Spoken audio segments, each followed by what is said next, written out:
उतार कर दिखाए, जिस्म फरोशी बोलूंगी, क्योंकि अगर इज्जतें बिक्री होती तो सब खरीद लेते हैं। यहाँ पर आप आयतें पढ़ाते हैं, आयतें पर्दा कर चुकी हैं। वज़ीर आज़म साहब ने, इन्होंने तो यहाँ तकरीर कर दी। इस तकरीर के बाद अगर इतनी हिम्मत है, कुछ शर्म नहीं आती? बिलावल साहब को कहता गरीब पैदा क्यों होता है, गरीब का कसूर है। इनकी तो दुकान चल रही है, अब इनके दिमाग मिली हुई उन लोगों से, इनके भूसा भरा हुआ दिमाग। सायरा बानो नाम है, एक्टिंग भी बहुत अच्छी करती है। मैं किससे आजादी मांगू? क्या गोश्त खाने के लिए हमने आजादी मांगी थी कि खुला गोश्त यहाँ पर खाने को मिल जाए? ये है वो है, तो मैंने भी कोई तनकीद नहीं करनी थी। अब जाहिर है पाकिस्तान को डिफॉल्ट होता तो नहीं देख सकते, हालांकि गो कि इसमें मेरा कोई हिस्सा नहीं है, तो लेकिन मैंने सिर्फ वजीर खजाना साहब को एक रिक्वेस्ट करनी थी कि 15 और 25 वाले को तो छोड़ें, मुझे एक 50,000 वाले का बजट बनाकर दिखा दें।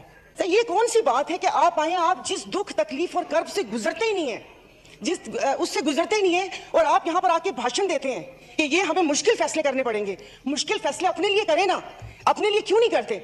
अवाम को सादगी का दर्ज दिया जा रहा है। इनके एक एक लिबास और इनकी अशिया जो इस्तेमाल करते हैं, उनकी कीमतों का आपको अंदाजा है?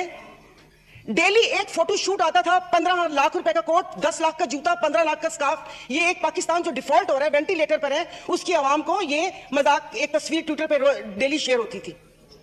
मुझे सिर्फ एक 50,000 वाले के जीने का हक छीन लिए उन लोगों से।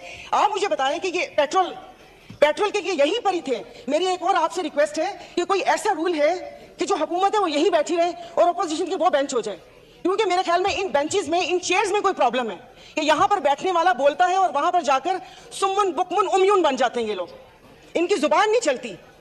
और यही जब मैं वहां पर बैठ के हुकूमत पर तनकीद करती थी तो यहाँ पर सब बैठे डेस्क पे जाते थे। आज जब मैं यहाँ पर खड़ी होकर हुकूमत पर तनकीद करती हूँ तो उन सबको प्रॉब्लम होता है। तो जनाब स्पीकर, इन्होंने तो यहाँ तकरीर कर दी। इस तकरीर के बाद अगर इतनी हिम्मत है, कल मैं एक ग्रोसरी शॉप तक गई थी, वो भी कोई F6 नहीं गई थी, यहाँ कोई चाइना मार्केट के पीछे कोई दुकान है, वहां पर जाकर आप लोगों की तकलीफ, उनकी आंखों से उनका अंदाजा लगा लें।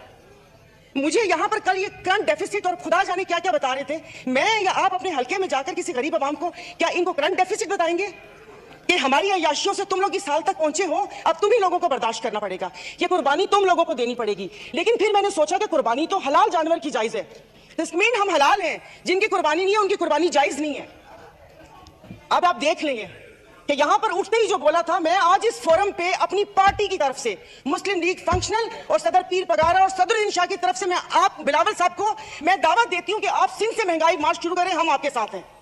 और मैं अपने एमक्यूएम के भाइयों को भी कहती हूं कि वो वहां से यहां आए थे ना कि महंगाई है, तो ये वक्त है अपनी महाजर कौम के सारी गिले दूर करने का कि तब भी आप लोगों के साथ थे महंगाई के लिए, और आज भी इस हुकूमत को लात मारी है इस महंगाई की वजह से। लेकिन हम यहां पर बैठ के सिर्फ बातें करेंगे। यहां पर मेरी कुछ मेंबरान से बात हुई है, नाम नहीं लूंगी मैं। एक से मैंने कहा कि कल तुम डेस्क तो ना बजाते, सुन ली थी तकरीर।